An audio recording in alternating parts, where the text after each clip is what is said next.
are we doing this morning? Welcome to your daily dose of latest F1 news. We're going to be talking about which drivers are going to be in the sort of young drivers FP1 at Abu Dhabi. We're going to be talking about Guenther Steiner rejecting self-promotion accusations. Some things from Carlos Sainz about rule changes, and also the big sort of class of 22 photo that was taken as part of the dinner for Seb Vettel. But we will get into it now. Now, Guenther Steiner has been accused of self-promotion by, well, typically it's Ralf Schumacher. What I'm noticing in the media, and I don't get to see Ralf Schumacher's analysis, but I'm getting the feeling Ralf Schumacher enjoys the sound of his own voice, because everything I'm seeing seems very biased, and yeah, it's generally quite a bad take that he has, and it doesn't really, he tends to not make all that much sense. But anyway, Ralf Schumacher has said that Guenther Steiner is a self-promoting person and that he does everything for his own attention and everything like that. And Steiner has said that he tries to do a good job. It's not about the attention. It's not about my attention. It's about doing a good job. If people take attention off it, I cannot say, don't look at me. I'm not doing it on purpose. I don't think I need to defend myself here. Everybody can do and say what they want, and I do what I think is best for the team, and I leave it at that. We've had no fallout, me and Mick. This isn't an issue for me and Mick. I cleared the air with him very early, and I know what it is with him. It's nothing to do with him. And I believe that. Mick strikes me as a young lad with his head screwed on. He does seem disappointed in the interview that I've seen with him. Of course he is. It's clearly his dream to be in Formula One, and he looks disappointed. Of course he is. But I also believe Steiner when he says that, given the other quotes that we've had from Steiner, that about how him and Mick have spoken about it already.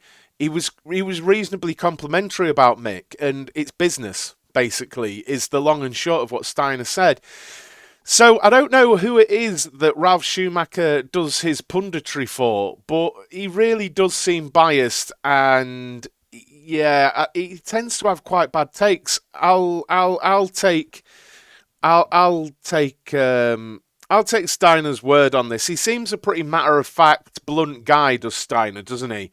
And I think if he was, I think it's just his character, isn't it? Is I don't know what the word is. Is weirdly sort of extrovert kind of, and with what he says, I don't know. I don't think it's for attention though. But yeah, I just thought I'd bring that to you. A little bit of news. Ralf Schumacher accusing Steiner of self-promotion. And there we are. Good morning, everyone. Welcome to the stream. Please do make sure you're hitting that like button on the stream on the eve of Abu Dhabi.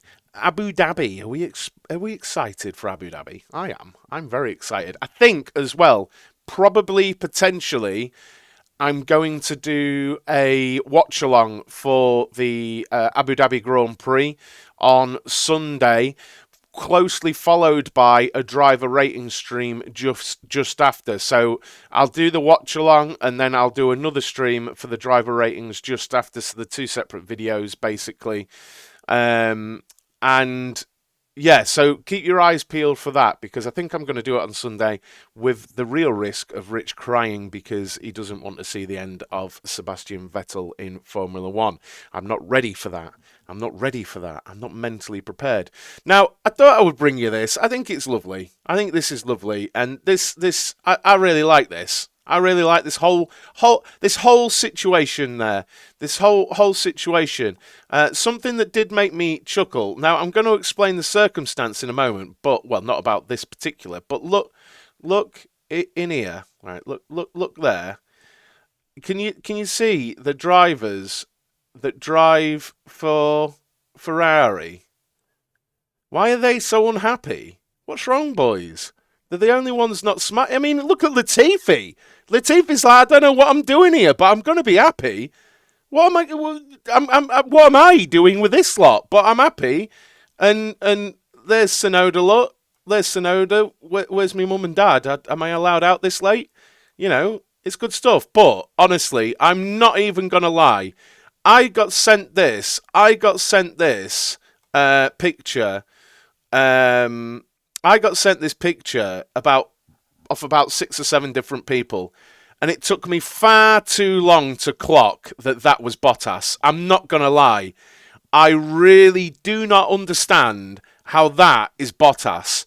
Well, I do now, but I thought it was a Stroll relative. I thought, why is this guy on the? I'm not even kidding. I was like, who's this guy? I really didn't clock that it was him at all. I really didn't. And I feel kind of bad for it, honestly. I feel kind of bad for it now. But yeah, I'll just resize it. But I thought that was quite funny. That I genuinely didn't know. Actually, I can't really resize that now. I've done it because I'm an idiot. But yeah, I thought I would bring this to you. Lots of you have seen this anyway now. But it was an idea, actually, from what I've seen, anyway, in the reports I've read, it was a very nice idea, instigated by Lewis Hamilton to get all the drivers together for Sebastian Vettel's sort of final race, have a meal, and he looks very happy, the guy. I mean, I'm kind of picking Perez's nose up there, but, you know, Vettel looks really happy, doesn't he? I don't know what's just been said, but he looks really happy, the guy, and I think he deserves it. He's an awesome dude, isn't he? I don't know if it was real. But I did see a bill, the bill for the meal, and it was nearly $300,000, which I can believe because there's some money around that table, isn't there?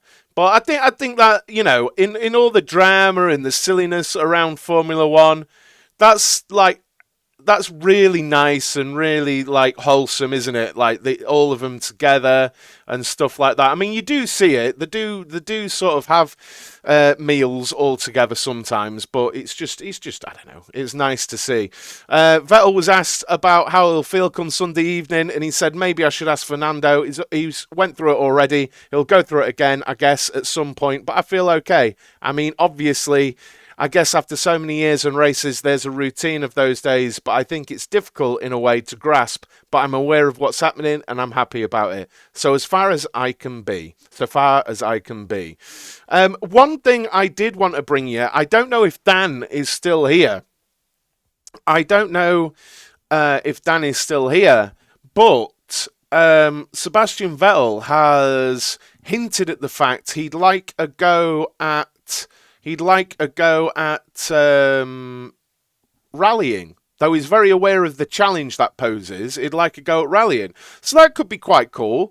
Because isn't rallying going all electric or something? It would be very cool to see him do that, or maybe rallycross or something, just every so often. A little Seb Vettel cameo, doing a bit of something would be good. Which team's budget cap does that 300k come out of? Don't know. Just gets expensed, doesn't it? Just gets expensed. I guess I would imagine Lewis Hamilton paid for it, right? If it's his thing. But there you go. I hope Red Bull did a special thing for Vettel. I don't know. Ferrari have released a few things, haven't they? 300 grand to a Lewis Hamilton's nothing, is it? But anyway, yeah, it's. I've forgotten what my train of thought now. Yeah, Ferrari have released some sort of special Seb Vettel bits and bobs. I haven't seen anything from Red Bull yet. I do follow some of their accounts, so if they release something, maybe I'll see it. I don't know. I should imagine they will. Well, it'd be nice of them to, wouldn't it? It'd be nice of them to. I think they will. They probably have. I just haven't seen it, to be honest. I haven't seen it, but that doesn't mean they haven't done it. I can't be everywhere on the internet. But I just thought this was nice. I thought that it was nice that it seems to be Lewis Hamilton that's gathered them all and done that. I think it's nice. I think it's very nice. Now, probably the worst photo I could have found of Carlos Sainz. Let me find this. He's this is sort of off the back of the whole situation around Monaco. Well, the whole potential situation around Monaco and um, around Monaco and Perez, which I still don't subscribe to. If you do, you do. But there we go. I don't subscribe to it. I think if he was aiming to do that, he did it like the worst way possible. But anyway, this is around that whole situation, and it's Carlos Sainz talking about purposeful crashing, basically, and he's said he said specifically about the Perez allegations, without commenting if it was on purpose or not. I think it's for real now that all drivers want some kind of rule that if you generate a red or a yellow flag, even if it's intentional or not, there should be something done to that driver because you've compromised the other 9 on purpose, or maybe not. But you should get a penalty for it. If not, we're all going to start playing with it. And I've seen over the last few years a lot play around with that. And a lot play around with it more than you might even think, and you haven't picked it up in the media. I mean, honestly, as well, as a driver, he and him, I pointed at the same guy, he and him, they're going to be more in tune with it than us. They're going to be even more in tune with if someone's playing around, right? So he's saying it's gone on way more. He's not saying whether Checo did it or not, but he's saying it does happen, and it's happened way more than the media and people think, which doesn't shock me. He says, I think all 20 drivers, when we analyse this kind of incidents, we know immediately that whoever has done it on purpose or not, because we're not stupid. But I'm not going to comment. It's an incident of the past. I'm just going to say that if there would be a rule, then it wouldn't even go through your head.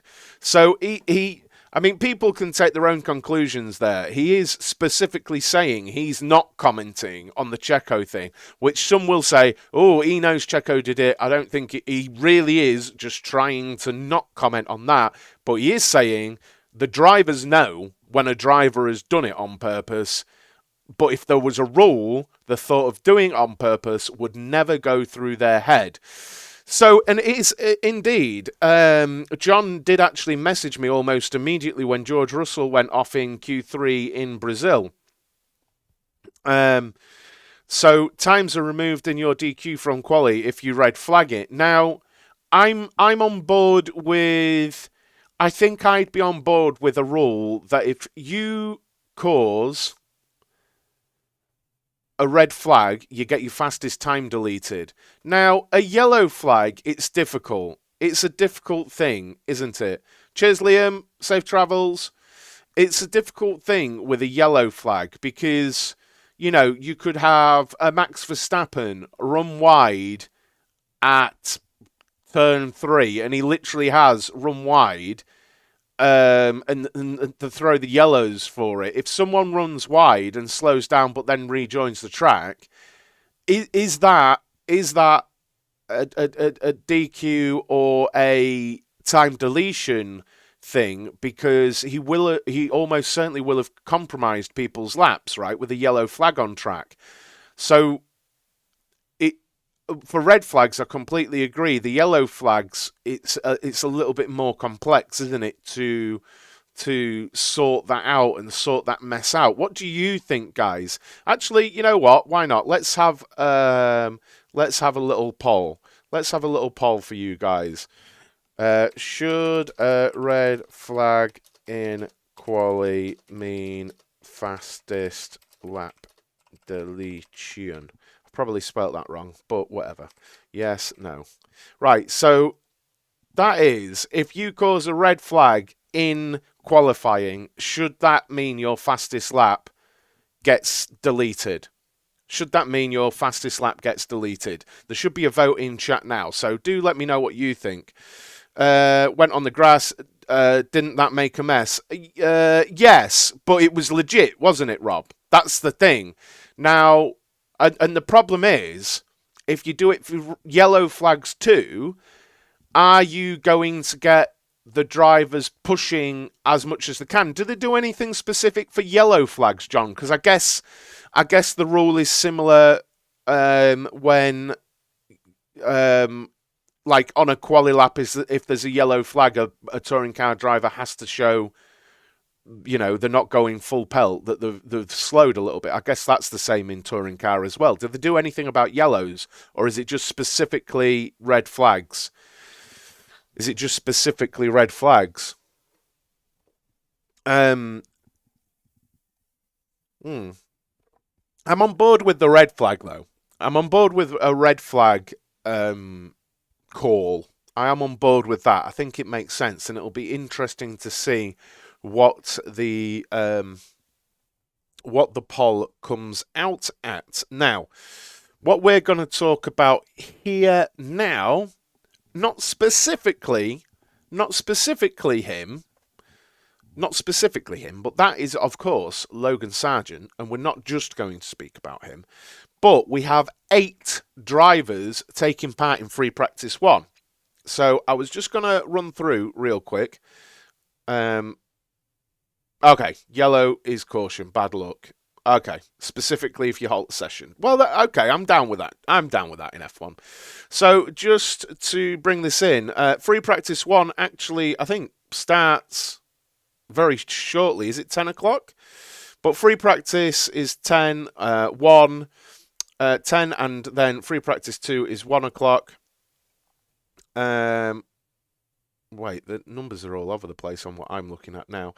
And then free practice 3 is on Saturday morning, with qualifying on Saturday evening, with the race on Sunday at like 1 o'clock, I think it is, for the race.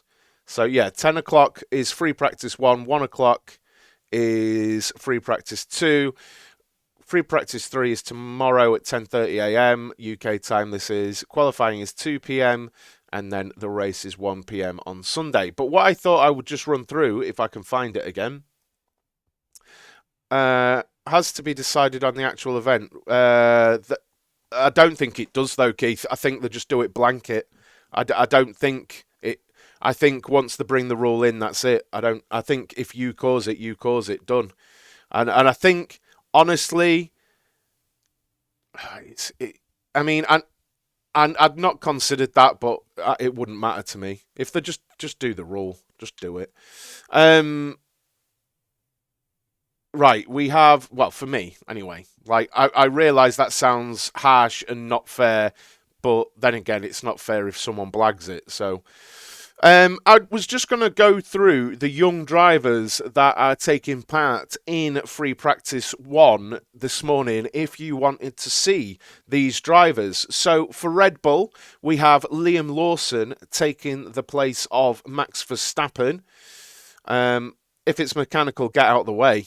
Well, yeah, I suppose, because if it's mechanical, you're only getting a red flag if it's in a really stupid place, aren't you? Generally. Liam Lawson is taking the place of Max Verstappen in the Red Bull. Jack Doohan is taking the place of Fernando Alonso in the Alpine. Pato O'Ward is taking the place of Lando Norris at McLaren. Robert Schwartzman is taking Sainz Jr.'s place in the Ferrari. Pietro Fittipaldi is taking Mick Schumacher's seat in the Haas. Felipe Drugovich is taking Stroll's place at Aston Martin. Logan Sargent is taking Latifi's spot in the Williams. And this new, young, up-and-coming driver I've never heard of, Robert Kubica, or Robert Kubica, is taking Zhou Guanyu's spot in the Alfa Romeo. I literally, look, I really, really liked Kubica, or Kubica. I never know how to pronounce his name properly, and I don't mean any offence. I really, really liked him, but why?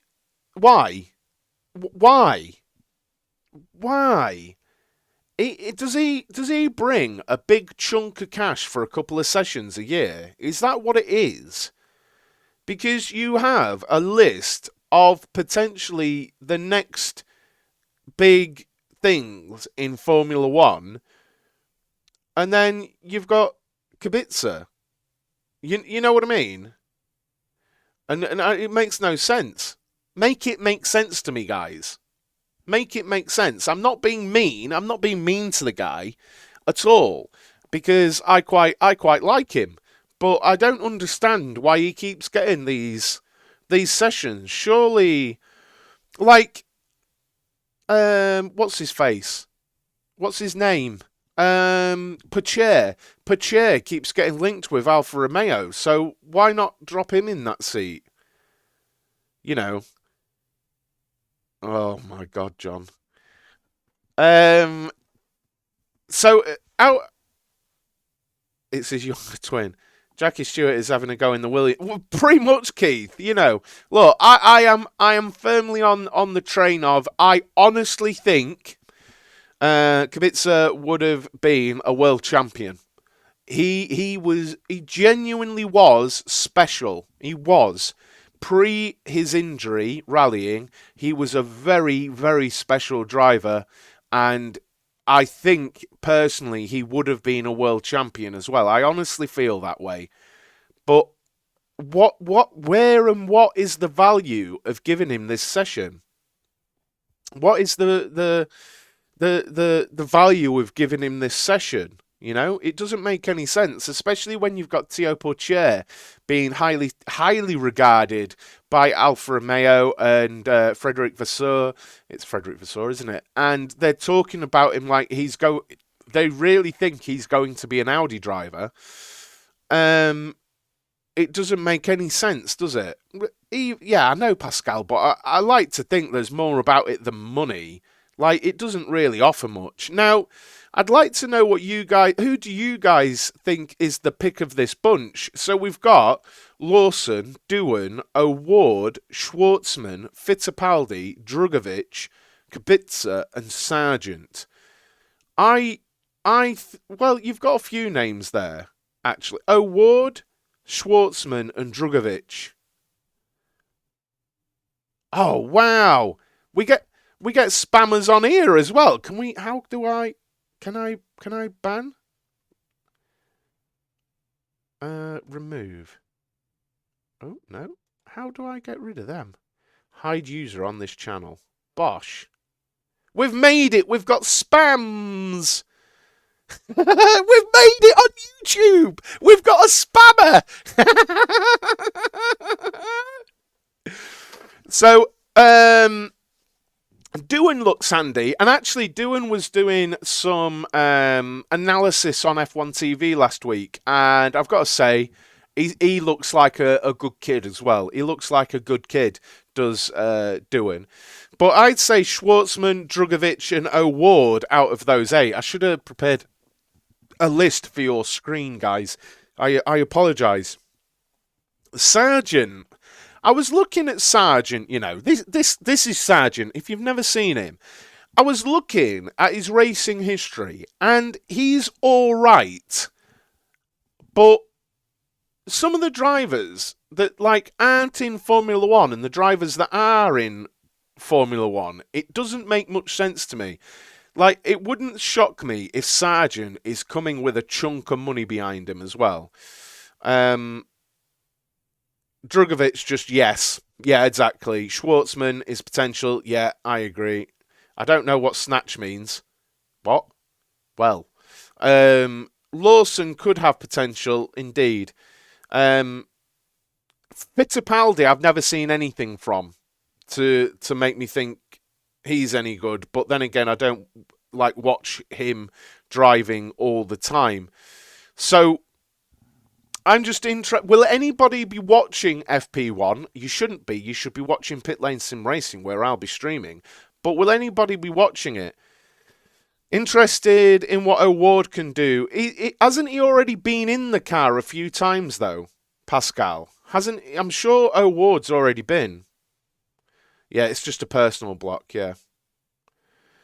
So, he's already been in the car, hasn't he, O'Ward? Which is an interesting thing as well, right? Because... Oh, okay. I've never heard that. Sorry, I've never heard that saying. Good morning, David. It's an interesting thing because earlier in the season, there was lots of noise around Colton Herta getting into the McLaren. Was it Colton Herta getting into the McLaren? I think it was, right? But Pato O'Ward's been in the car already and he's getting in the car again, and I believe that is worth some super license points. So it might be worth sort of noting that. It might be worth sort of noting that they're getting some super license points there for O'Ward and actually all the other drivers involved there, because we all know Kubica's going to be the world champion in 2026. That's what he's getting the free practices for. What I will ask for, though, guys, please do make sure you smash the like button, and also subscribe to the channel, because I go live every Monday to Friday, 9 a.m. with the latest F1 news, and I think this Sunday, for the final race, I think I'm going to do a watch-along. A watch-along isn't me broadcasting Formula 1, because obviously I would get sued all over the place for copyright infringement. It's me watching the race with live timing on the screen, and you can come along and chat along with the race and just enjoy it with me, and I'll give my thoughts and analysis as I'm watching it, basically, and then I'll do a post-race show as well with all the driver ratings, my driver ratings. Do you think he seems to think he's still got a chance in Formula 1? Does anyone think, yes or no in chat, does anyone think Kubica has a chance in Formula 1? Does anyone think he has any chance in Formula 1 at all about getting back into it or not? Yes or no in chat. And I say this with the compliments I just paid him, but not really. No. You know, if I'm grumbling at Hulkenberg, coming back, then there's no way. Well, yeah, but we're not talking about prime. We're talking about now. We're talking about now. We're definitely not talking prime, because that guy literally doesn't exist anymore. Who knows these days? Didn't think Hulk, but I find that I am still bemused by that. People seem to forget that a couple of seasons ago, Hulkenberg was very done with Formula 1. He was done in Formula 1. Nobody was screaming for him to stay in Formula 1. And now everyone suddenly thinks he's the best thing since sliced bread. I'm very confused. Yeah, I'll just go ask my 21-year-old self to come play football tonight. Wish I could. Me back says no. So it's good to see all these young drivers. It's good to see all these young drivers. Though Lawson, Doohan, O'Ward, Schwartzman, Drugovic, Kubica, Fittipaldi, I don't see out in. My hand, which I ripped off, says no. Oh, dude. Logan Sargent obviously already has a seat for next season. Hulk is very good on his day, but his day is not often enough. That's the perfect description of him, Keith. That is the perfect description of him. And I used to say similar. On his day, Hulk, serious driver, is winning all kinds of series, just not Formula 1. And it's just not often enough. It's just not often enough. And it's unfortunate. It's unfortunate, isn't it? Now, it was a little bit of a slow news day. But I'll tell you what, this has been, shockingly, I don't know why, this has been the most engaging, most chatted on stream that we've had so far on TSKF1. So thank you very much. It shows that the stream is growing and the channel is growing. I'm very thankful for that. I'll be live on Sunday, either with the watch-along. I'm hopefully going to be doing a watch-along. But I'll definitely be live with post-race reaction, chat, and my driver ratings for the final race of the season. Definitely be live for that. And then I'll be live next Monday with the news, and we'll just see how the news goes in the off-season. If there's enough news for me to keep it a daily show, maybe I'll have to do it every couple of days or something, but we'll see how it goes, because I don't know about you guys. I'm loving doing this content, and I hope you guys are enjoying it, because it's like a little one-stop shop for the news in F1 as it is every morning. And it just works. It just works, I think. It just works. So I will be going live over on Facebook Gaming in just a few minutes with F1 Manager 22, and we'll see if we can make Nicholas Latifi win his 5th Grand Prix in a row. That's over on Pit Lane Sim Racing on Facebook Gaming. But until probably Sunday, thanks a lot for watching then, guys, and I will see you very soon. Cheers. Bye-bye. Make sure you've hit the like and subscribed.